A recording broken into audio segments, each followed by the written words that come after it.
Okay, this is Mrs. Helving. I thought I would help you guys with the skills review number 5 on basic factoring of a trinomial. Now go ahead and read through these directions, but I'm going to show you kind of how to get started.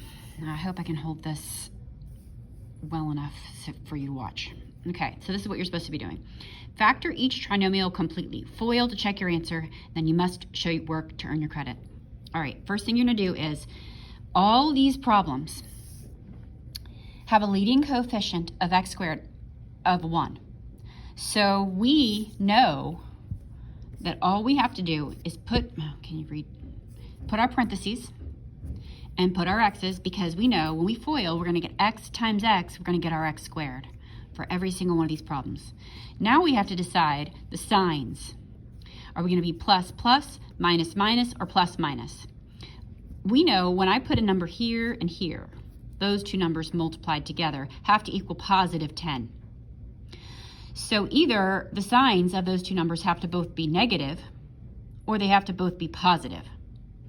Now when I add them, we have to get negative 7. So if I put two positive numbers here, like if I did plus 2 and plus 5, well, 2 times 5 is going to give me 10, but when I add 2 and 5, I'm going to get positive 7. So I know these have to be not minus. So, and now we check.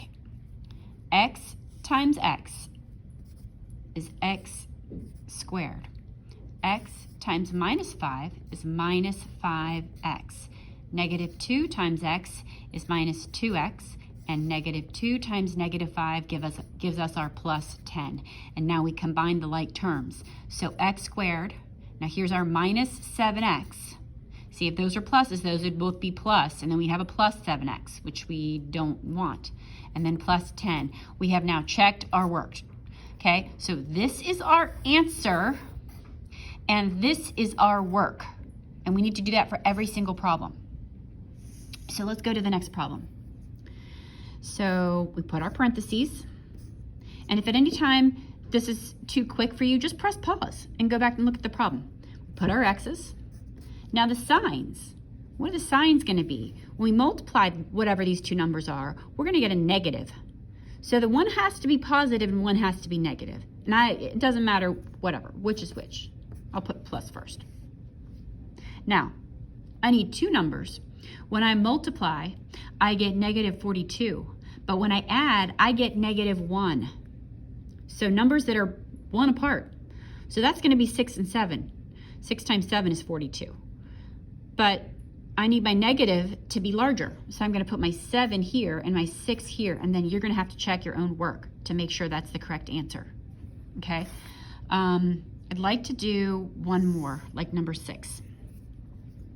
So we put our parentheses, we put our x's, and we notice that we have a middle term that's positive and a third term, or our last term, our constant, is negative.